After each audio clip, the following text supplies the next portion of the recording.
दोस्तों आज पेश है रोमू और आग का पक्षी।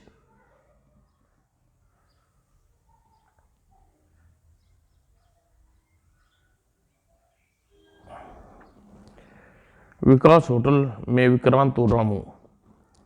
विक्रांत डार्लिंग, तुम्हारा लंगूर बड़ा मजेदार है। खबरदार जो रोमू को तुमने लंगूर कहा तो। क्यों? क्योंकि उसका नाम है रोमू। वह कभी लंगूर कहलाना पसंद नहीं करता। अगर तुम्हारे मुंह से अपने लिए लंगूर शब्द सुन लिया तो अब तक तुम्हारा मुंह नोच लेता। बाप रे, यह तो बहुत खतरनाक है, लेकिन विश्वास नहीं आता कि यह इतना समझदार है। पता चल जाएगा। आओ, एक्स्ट्रा बंद हो गया है, उधर खाली टेबल पर बैठते हैं। तीनों गपशप करने लगते हैं। सहसा ही सोनिया उदास हो जाती है। सोनू, यह क्या सहसा, तुम क्या हो गया? कोई किस परेशानी में हो? लगता है कोई छोटी परेशानी नहीं है। कुछ नहीं विक्रांत, यूं ही। विक्रांत बहुत पूछा लेकिन सोनू ने नहीं बताया। जब तीनों होटल से बाहर निकले, क्या सचमुच चुप रहने की कसम खाई है? ऐसा नहीं है। फिर? दरअसल तुम्हारे पास आवश्यक कार्य से आई थी, लेकिन अब मैंने अपना विचार बदल दिया। सोचती हूँ कि क्यों न तुम्हें परेशानी में डाला जाए। खूब। इसी पर मुझसे दोस्ती का दावा भरती हो? सोनिया, मेरा काम खतरों से खेलना है। जिस विभाग में मैं हूँ सिर्फ खतरे ही खतरे हैं। खतरों में इतना खेल चुका हूँ कि खतरों से डर नहीं लगता, उनसे खेलने का आनंद आता है। तुम अगर सीधी तरह नहीं बताओगी तो मुझे अपनी कसम देनी होगी। मैं चाहता हूँ कि तुम उस कसम को तोड़ नहीं सकती। तब सोनिया बताती है, दरअसल आजकल हमारी रियासत पृथ्वीगढ़ में एक आग का पक्षी के कारण भयानक मुसीबत में फंसी हुई है, बुरी तरह त्रस्त है। अग्नि पक्षी? हाँ विक्रांत, उस अग्नि पक्षी ने रियासत में इतना आतंक मचा रखा है कि इतनी खलबली मचा दी, लोग रियासत छोड़कर भाग रहे हैं। जैसे संध्या और अंधेरा फैलता है, लोग घरों में घुसकर दरवाजा बंद कर लेते हैं। ये सारे आम बाजार बंद हो जाते हैं। ऐसा लगता है जैसे पृथ्वीगढ़ नई शमशान घाट है, जहां मानव नहीं मुर्दे रहते हैं।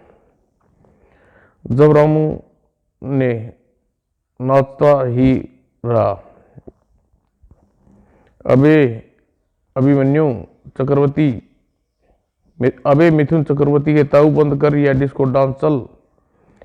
और तब विक्रांत ने परिचय दिया, सोनू यह मेरा साथी रोमू है, और रोमू यह सोनिया, पृथ्वीगढ़ की रानी और मेरी मित्र। रोमू ने आंख मारकर सोनिया का हाथ मिलाया और दांत किटकिटाकर प्रशंसा जाहिर करता है। अरे बाप रे, तो आंख भी मारता है। साला आगे भी गड़बड़ करने की इच्छा रखता है। मुझे जल्द से जल्द इसका विवाह के लिए इसी की जोड़ी खोजनी पड़ेगी, वरना कभी भी मुसीबत खड़ी कर सकता है। अब रोमू एक रंग के सामने आया। सोनिया चौकी। रोमू शराब भी पीता है? यह उल्लू का ताऊ, नालायक का बाप, हराम का हुक्का, क्या नहीं करता।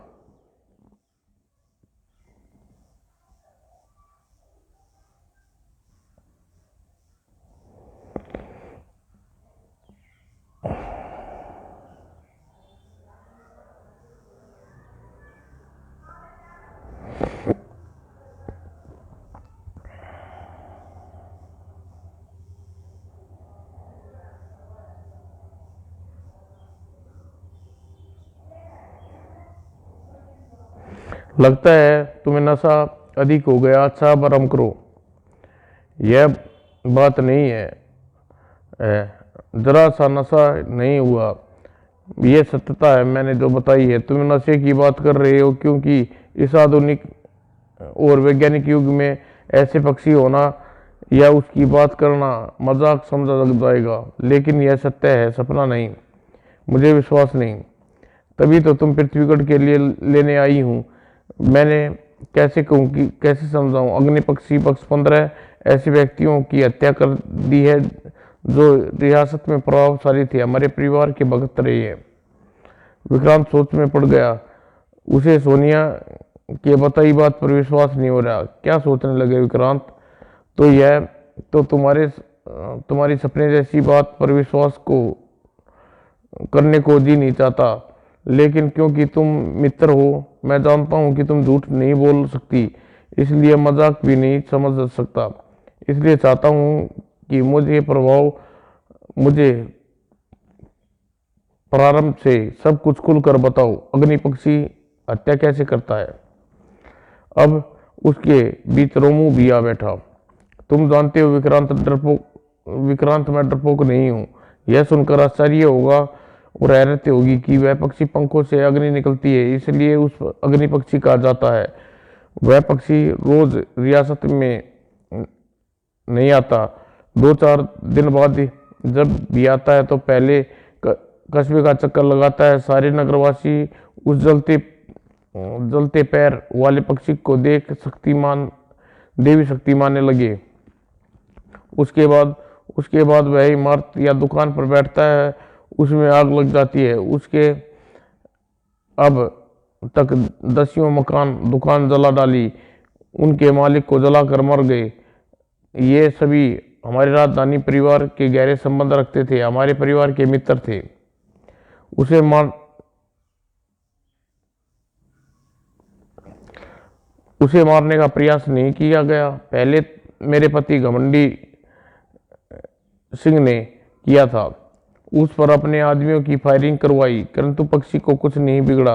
अलबत्ता दूसरे दिन जिन 2 आदमियों ने उन पर फायरिंग की थी, उनके घरों में मरे पाए गए। सारा नगर अब पक्षी से डरने लगा है। वह अग्नि पक्षी देवी विपत्ति मानते हैं। मुझसे क्या चाहती हो? मैं उस देवी विपत्ति मानने को तैयार नहीं हूँ। अपने पति घमंडी सिंह को बड़ी कठिनाई से यहाँ तक पहुँचने तथा तुम्हें लाने के लिए तैयार कर पाई, क्योंकि वह बड़ा शक्की किस्म का आदमी है। ये कहा कि तुम बंदी और नौकरानी की तरह रहती हो, और जिस सुख की कल्पना थी वह नहीं मिला। इस बात को जाने दो, तुम्हारे पास सहायता के लिए आई हूँ। मुझे मेरा पति प्यार करेगा न करे, लेकिन वहाँ की जनता बहुत प्यार करती है। मेरा फर्ज है कि वहाँ की जनता को अग्नि पक्षी से मुक्ति दिलाऊं। तुम क्या कहती हो? कोई और होता तो सोनिया मैं नहीं जाता, लेकिन तुम मेरी मित्र हो। पति घमंडी है, इसलिए उसका घमंड चूर चूर करने के लिए अवश्य तुम्हारे नगर में जाऊंगा। धन्यवाद। तो फिर चलो ना? नहीं, तुम जाओ सोनिया, मैं कल जाऊंगा और अकेला जाऊंगा, जिसके किसी को संदेह न हो। और तुम किसी भी से नहीं कहोगी कि मैं कौन हूँ। पति से भी नहीं, वादा करो। लेकिन क्यों? यह जासूसों की अपनी बात है, तुम्हारे कान में सुनाना चाहता हूँ। विक्रांत सोनिया के कान में कुछ कहा। ठीक है, ऐसा ही सही। तो फिर जाओ, तुम्हारी कार में छोड़ दूं।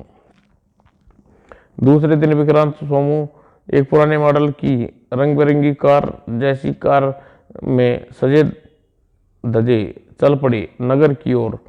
रोमू दुल्ला बना था कि शेरवानी पहने था और खूबसूरत पगड़ी पहन रखी थी, जिस पर खूबसूरत तुर्रा लगा हुआ था। विक्रांत ड्राइवर बना था। बेटे, हिटलर नगर में आ गए हैं। वह नगर में प्रवेश करके लोगों ने आश्चर्य से देखा। अबे देख रहे हो, लंगूर दुल्ला बना बैठा है। साले ने शेरवानी पगड़ी भी बांध रखी है खूब। विक्रांत एक जगह पर कार रोकता है। सुनिए श्रीमान जी, शंकर यादव जी। और क्या आपने मुझे कुछ कहा? जी। और किससे कहूँगा? मेरे बाप तो जीवित ही नहीं है, उनसे कहूँगा। मेरा नाम गौरी शंकर यादव नहीं, राम शंकर शर्मा है। चलो, आपका नाम राम शंकर शर्मा ही सही। मैं आपको यह पूछना चाहता हूँ, यहाँ कोई ऐसा होटल है जहाँ मेरा प्यारा दुल्ला भाई ठहर सके? रोमन ने दांत किटकिटाए और भीड़ खिलखिला कर हंस पड़ी। आप लोग हंस रहे हैं, लेकिन समझ में नहीं आ रहा।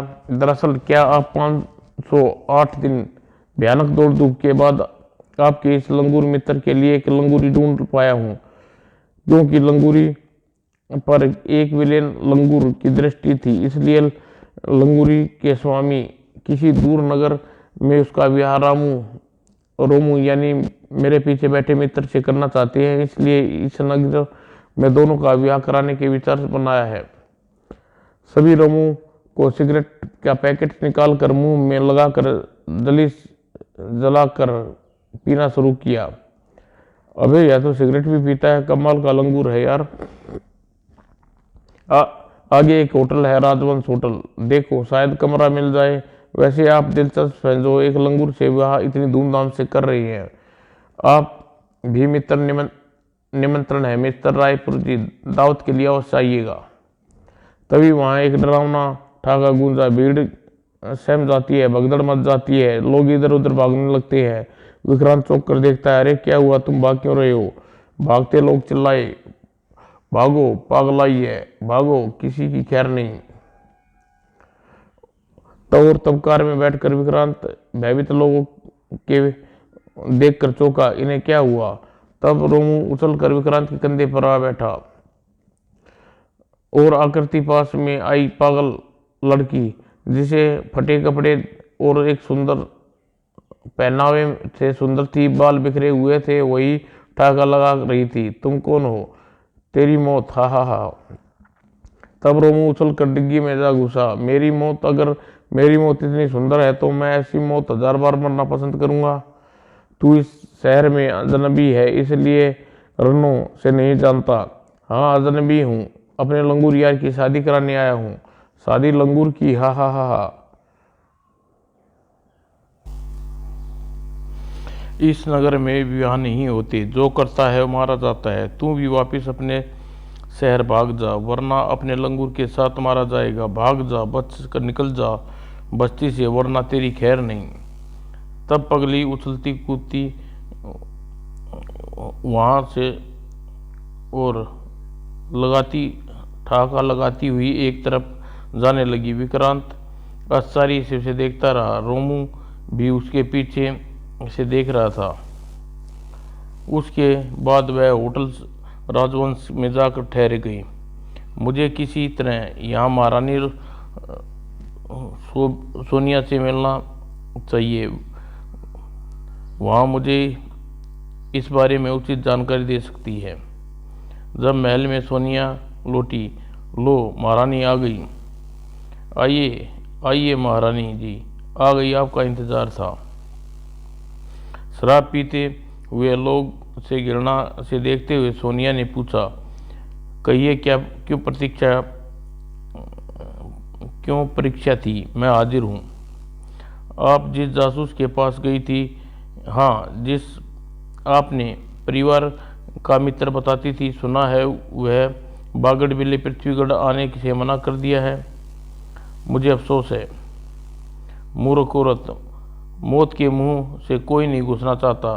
फिर विवाह के बाद अब तुम्हारे से मीठापन और कमाल की सुंदरता नहीं रही। जो विवाह से पहले तुम्हारी सुंदरता का दीवाना होकर मौत के से भिड़ने चला आया, यह तुम नहीं, तुम्हारी शराब बोल रही है। सोनिया झूठ क्या कह रही है? तू राजा होकर भी यहाँ महल में छुपे शराब पी रहा है, ठाके लगा रहा है और अग्नि पक्षी से त्रस्त जनता तुम्हारी सहायता के लिए मुंह ताक रही है। लानत है ऐसे राजा होने पर। मैं जा रही हूँ। सोनिया के बाहर जाते ही, राजा साहब अपनी पत्नी की जुबान बहुत लंबी हो गई है। उसने आपका हम सब के सामने अपमान किया है और हमने यह अपमान सहा नहीं जाता। चिंता मत करो मित्र, मैं अपमान का बदला लेना जानता हूँ। आज रात इस हरामजादी का सारा घमंड निकाल दूंगा। हंटरों से इतना मारूंगा सारी खाल उतर जाएगी। नाम घमंड सिंह है।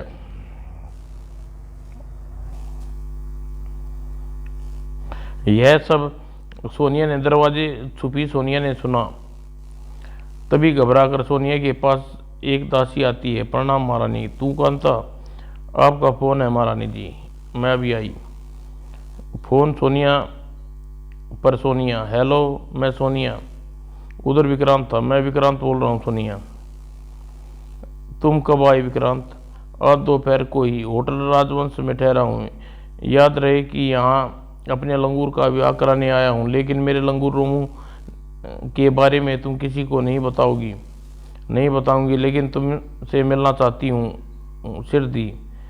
मैं तुमसे स्वयं तुरंत ही मिलने का उत्सुक हूँ। मुझे पगली रन्नों के बारे में जानकारी लेना चाहता हूँ। दोपहर में उसे टकरा गया था। यह अच्छा नहीं हुआ विक्रांत। मैं अच्छे बुरे की परवाह नहीं करता। मैं जब गंगा में कूद पड़ा तो गंगा हर हर बोलना ही होगा। लगता है कोई आ रहा है। मैं अपने महल का नक्शा तुम्हें बता चुकी हूँ। तुम भी आ जाओ, सूचित कर देना। मैं फ़ोन रख रही हूँ। तुम आओगे तो मैं पगली रन्नों के बारे में बता दूंगी। नमस्कार। Hello hello. दत्तरी की इस समस्या इस समय ही आना था। किसी पर कटे को साला चपरगन्नी की नाती। उसी संध्या को वह घटना घट गई जिसका विक्रांत को सपन में भी विश्वास न था। सुनने के बाद उसने सोनिया का उपहास उड़ाया था। सहसा ही नगर में चीखों पुकार और भगदड़ मच गई। होटल में भी जैसे दृश्य वैसा ही दृश्य था। विक्रांत तोड़कर बाहर आया। क्या हुआ? एक वेटर को पकड़ के पूछा। क्या बात है वेटर? यह भगदड़ और चीख पुकार कैसी मची है? साहब मुझे छोड़ दीजिए। बाहर अग्नि पक्षी है। किसी का सर्वनाश होने वाला है। विक्रांत छूट कर वेटर भागता है। सुनो वेटर, धत तेरी की। भाग गया टोकरी वाला। फिर तेजी से बाहर की ओर लपका। अग्नि पक्षी को देखते ही दरवाजे पर पहुंचकर देखता तो चकित रह गया। अरे बाप रे, यह तो सचमुच ही अग्नि पक्षी है। सोनिया ने गलत नहीं कहा था। यह तो दक्षिण में जा रहा है। पीछा करना चाहिए। और विक्रांत उसके पीछा करना चाहा। देखना होगा पक्षी कैसे आग लगाता है। लेकिन वह पक्षी उड़कर ऊपर वलीन हवा में वलीन हो गया और तब विक्रांत को जलती हुई इमारत के पास जा गया। लगता है सेठ जी कांतिलाल समाप्त हो गए। बड़े भले आदमी थे। आगे पता नहीं क्या होगा। आखिर होना क्या है? भगवान हमें किस पाप की सजा दे रहा है? सारे नगर में कोई समाप्त करके ही यह अग्नि पक्षी दम लेगा। और विक्रांत उनकी बातें सुनकर रहा था, लौट पड़ा। और सोनिया ने जो कहानी सुनाई थी वह सच ही थी।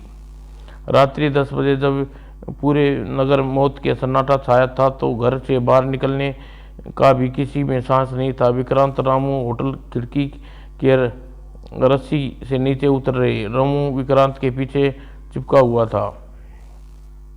दोनों एक दिशा में बढ़ रहे थे और रामू फटाफट रस्सी लेकर महल की दीवार पर चढ़ गया।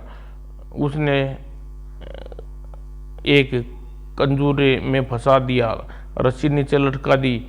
जिसी की सहायता से विक्रांत महल की दीवार पर चढ़ने लगा।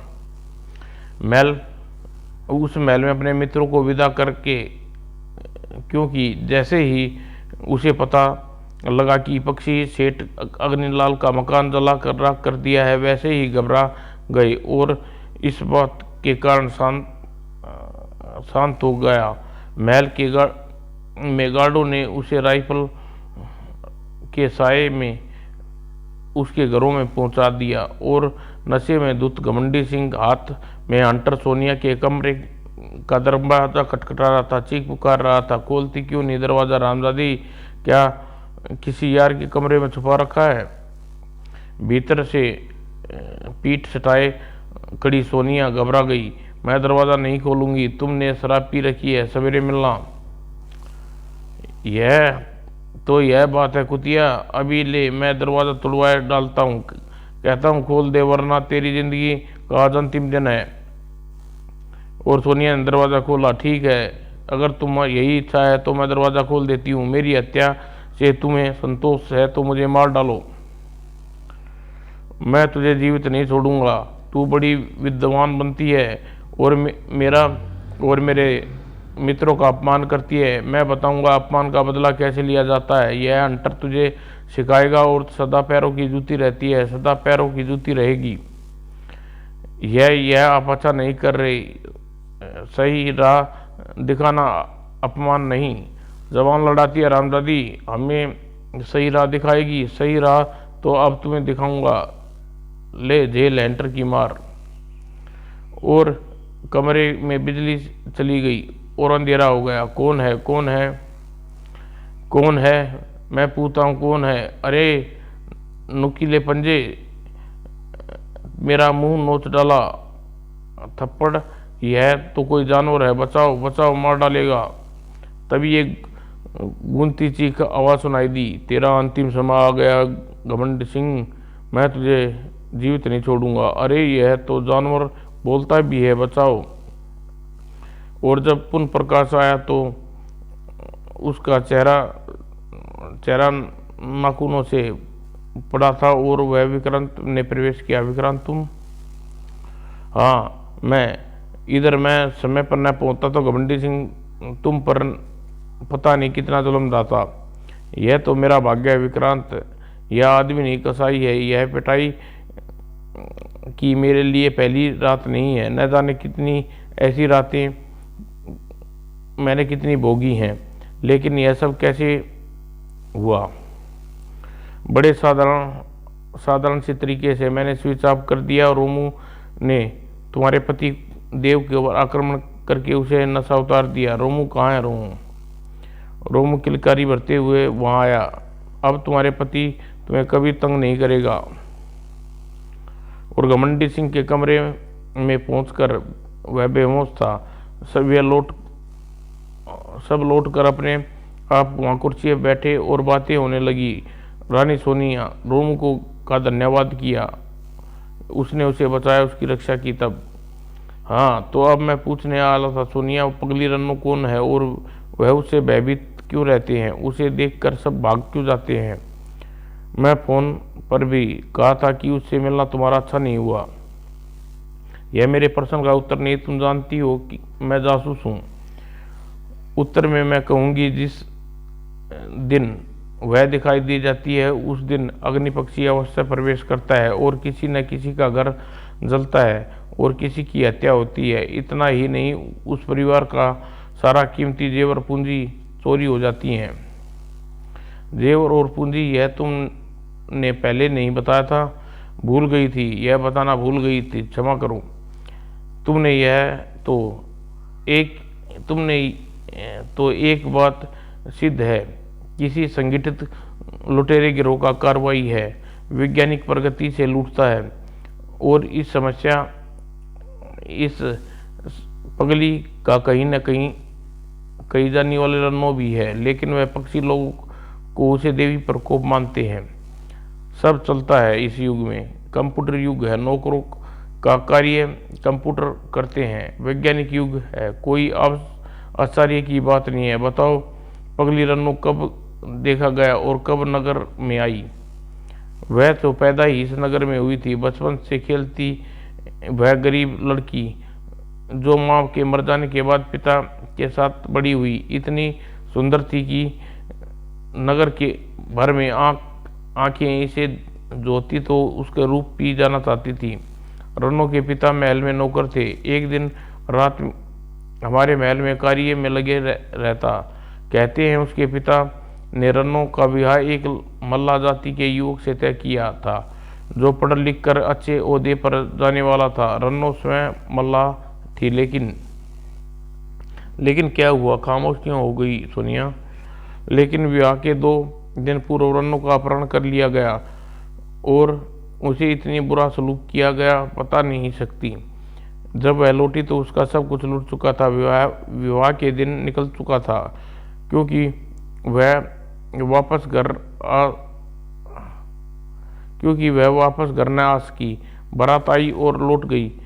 अभागिन जब तीसरे दिन लौटी तो उसकी हालत बुरी तरह घायल थी। घर में उसके पिता रामधन की लाश जिसके टुकड़े टुकड़े कर दिए थे। बस उसी दिन रन्नो पागल हो गई। यह बात आज से 2 वर्ष पहले की है और अग्नि पक्षी वाली घटना अभी 2 माह से प्रारंभ हुई। रन्नो रहती कहाँ है? मैंने देखा तो नहीं, सुना है शिल्पा नदी के किनारे शमशान घाट के भैरव मंदिर में रहती है। शिल्पा घाट, शमशान घाट, भैरव मंदिर। एक बात और सुनिए। आप पूछो, मगर मैं बता सकी तो अवश्य बताऊंगी। तुम्हारे पति ने शराब क्यों पीते हैं और इतना पीता है, और इसके सिवाय या कुछ और भी? तुम्हारा पति इतनी शराब क्यों पीता है और इतना खिसियाया हुआ क्यों रहता है? जाने दो विक्रांत, तुम्हें मेरी कसम सोनिया। कसम दिए तो बताती हूँ। मैं विवाह के समय मेरे पिताजी को धोखा हुआ। वो घमंडी सिंह बड़ा अमीर आदमी समझते थे, मगर वह बुरी तरह कंगाल हो चुका था। शराब, जुआ, घमंडी सिंह लोगों का कर्ज अदा आज तक बुरी तरह लदा हुआ था। वह मेरे पिता की सहायता करते रहते हैं, वरना दाल रोटी के लाले पड़ जाए, बस इसलिए वह इतना खिसकाया हुआ रहता है। ओह, तो यह बात है। यह सोचने वाली बात है कि नगर में वही व्यक्ति मारे जा रहे हैं जो तुम्हारे पति के साथी हैं और अमीर हैं। हत्या के बाद उनकी नकदी और आभूषण लूटे जाते हैं। क्या मतलब? समय आने पर बताऊंगा। अब मैं चलता हूँ। रामू, चलो। अब कब आओगे? जल्दी ही, लेकिन आऊँगा ज़रूर। विक्रांत जिस मार्ग से आया था उसी से चुपचाप चला गया। घमंडी सिंह को होश आया। रात भर वह भय से चीखता रहा, कांपता रहा, कराता रहा। इसके सिवा सेवा में लगे लोग सारी रात वह को सोने न दिया। सोनिया ने कोई खबर तक न ली। उसे घृणा हो चुकी थी घमंडी सिंह से। प्रातः विक्रांत, सोमू, शिल्पा किनारे शमशान पहुंचे। सोमू विक्रांत से दूर रहकर छिप गया। दूर दूर तक सन्नाटा था। एक चिता जल रही थी। मंदिर में ठहरने के स्थान पर जब विक्रांत ने भैरव मंदिर को ढूंढने में कठिनाई नहीं हुई। नमस्कार रत्ना देवी, कौन हो तुम? मैं विक्रांत, जो आपने लंगूर को विवाह कराने पृथ्वीगढ़ आया हूँ। ओह, तुम?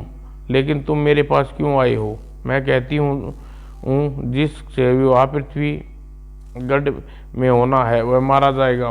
मुंह धोना चाहती हूँ। मैं तुम्हें आशीर्वाद लेने आया हूँ रन्नो। आशीर्वाद? यह जानते हुए मैं पुरुष जाति से घृणा करती हूँ। अवश्य करती होगी रन्नो, लेकिन पुरुष जाति में एक रिश्ता भाई का भी होता है। कोई बहन अपने भाई से घृणा नहीं करती। मैं तुम्हें छोटी बहन मानने आया हूँ। तुम क्या मेरी बहन बनोगी रन्नो? क्या? हाँ, मेरी छोटी बहन, जिसे मैं शिल्पा नदी की कसम खाकर कहता हूँ कि तुम मेरी छोटी बहन हो, जिसे इस बात में जरा भी पाप हो तो शिल्पा नदी मुझे श्राप समाप्त कर दे। कुछ पलों में विक्रांत बौखलाई दृष्टि से देख रहा था। रन्नो बच्चे की बात ही फूट फूट कर रो पड़ी। सुनो रन्नो, क्या हुआ? तुम क्यों? कुछ बुरा कहा मैंने? बहन, क्या मैंने कुछ गलत कहा?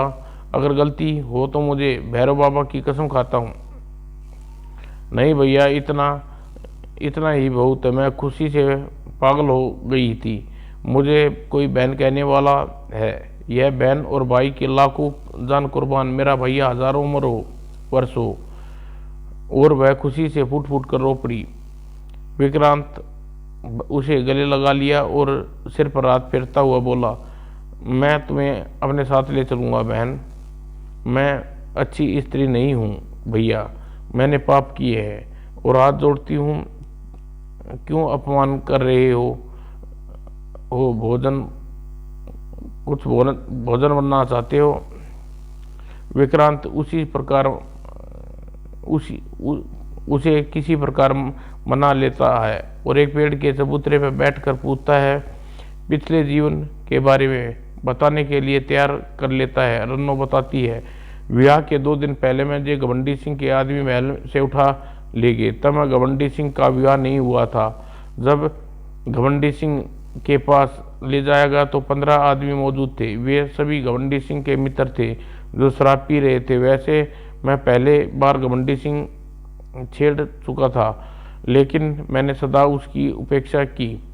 एक दिन तो फटकारा भी, लेकिन उसी दिन कसम खाई कि ए मल्ला की लोंडिया बहुत बनने लगी है तू। तेरे बाप मेरा नौकर है, अपनी औकात भूल गई है। मैं तुझे अपने अपमान का बदला ऐसे लूंगा, तू जिंदा रहेगी न मुर्दा। अपनी औलाद का पता चल जाएगा। रुक क्यों गई? कहती जा, मैं सुन रहा हूँ सनन्नो। कहना ही होगा जब भाई कह दिया तो, वरना मैं आज तक कभी किसी को सत्य नहीं बताया।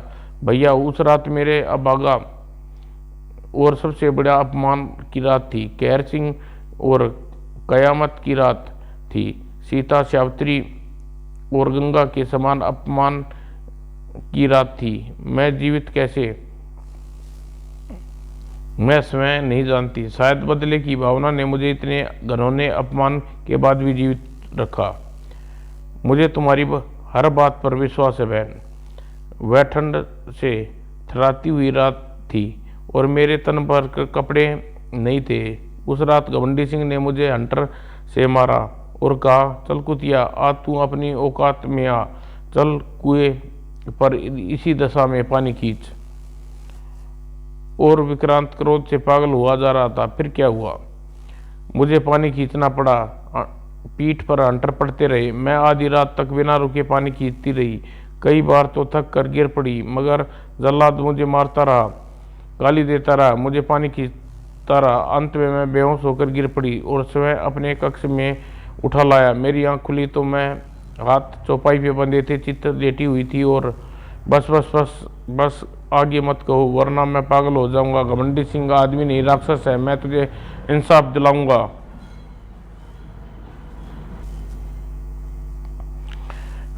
किस किस ने मुझे मारा समझ कर इसी भैरव मंदिर के पास फेंक दिया। किस किस ने मुझे मरा समझकर भैरव मंदिर के पास फेंक दिया। इतना ही नहीं, मेरे बाप की हत्या कर दी। बोलो, किस ने से इंसाफ दिलाओगे? विक्रांत अपने को बहुत शांत किया और वैरनों को छुपाकर होटल ले आया। उसे स्नान कराने और बाजार से तब तक साड़ियाँ, ब्लाउज वगैरह ले आया। और रन्नो जरा भी पागल नहीं लग रही थी। उसके बाद उसे साथ बिठाकर भोजन कराया और फिर, रन्नो रोमू तुम्हारा मन बहलाएगा, मैं फोन करके आता हूँ। और विक्रांत के जाने के बाद रोमू रन्नो को कमरे में ले आया, जहाँ रोमू ने माउथ आर्न बजाकर फिल्मी धुन सुनाने लगा।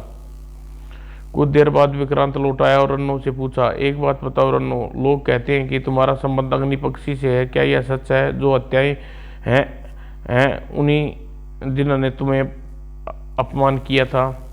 यह सच है कि जितनी हत्याएं हुई हैं वही लोग थे जिन्होंने मेरा अपमान किया था। मगर यह सत्य नहीं कि अग्नि पक्षी से मेरा संबंध है। कोई आड़ लेकर लाभ उठा रहा है। यह तुम अपने इस भैया की कसम खाकर कह सकती हो? तब फैसला जल्दी हो जाएगा। आज रात एक बड़ा फैसला होगा। हाँ भैया, तुम्हारी कसम। और उसी रात लगभग 1 बजे तीनों ने सीधी सोनिया के कमरे का दरवाज़ा खटखटाया। भीतर सोनिया। कौन? विक्रांत। दरवाज़ा खुला। मैं तुम्हारी प्रतीक्षा कर रही थी, तो हमारे साथ आओ। और चारों एक दिशा में आगे बढ़ने लगे। सोनिया रन्नो को पहचान न सकी। इस समय यह सुंदर युवती वस्त्र पहन रखे थे। इन्हें मैंने पहचाना नहीं, लेकिन तुम्हारा पति पहचान लेगा। यह वही पागल रन्नो है जिसे लोग डरते हैं। रन्नो, अब यह मेरी बहन है, लेकिन यह तो सब गलत है। बेचारी निर्दोष है। इसकी आड़ में दूसरे लोगों को लूट, आगजनी, हत्याएं कर रहे हैं। आज उनसे भी मिल लोगी।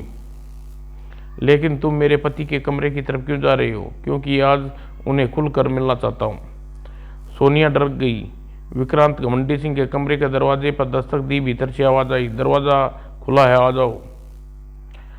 तुम सोनिया, यह सब कौन है? यह दरवाजा क्यों बंद कर रहे हैं तुम? दरवाजा बंद करता हुआ विक्रांत, जिससे अच्छी प्रकार बातें की जा सके, कोई हमारे बीच में आकर ऐसा विघ्न न डाले। लेकिन तुम कौन हो?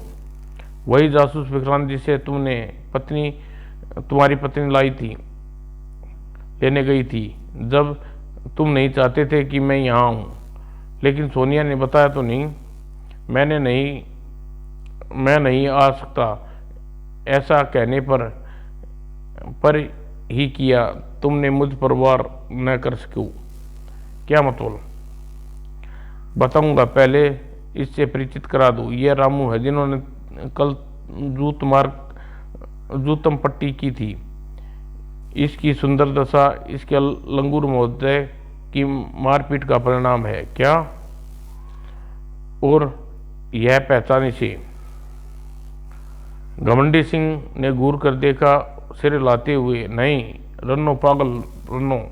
घमंडी सिंह उछल पड़ा। नहीं, पागल रन्नो कभी नहीं हो सकती।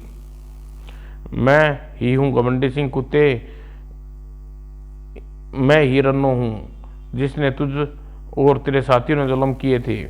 यह सुनकर सोनिया अवाक रह गई, चीख उठी। यह झूठ है, यह सच है सोनिया। यह आदमी नहीं, राक्षस है।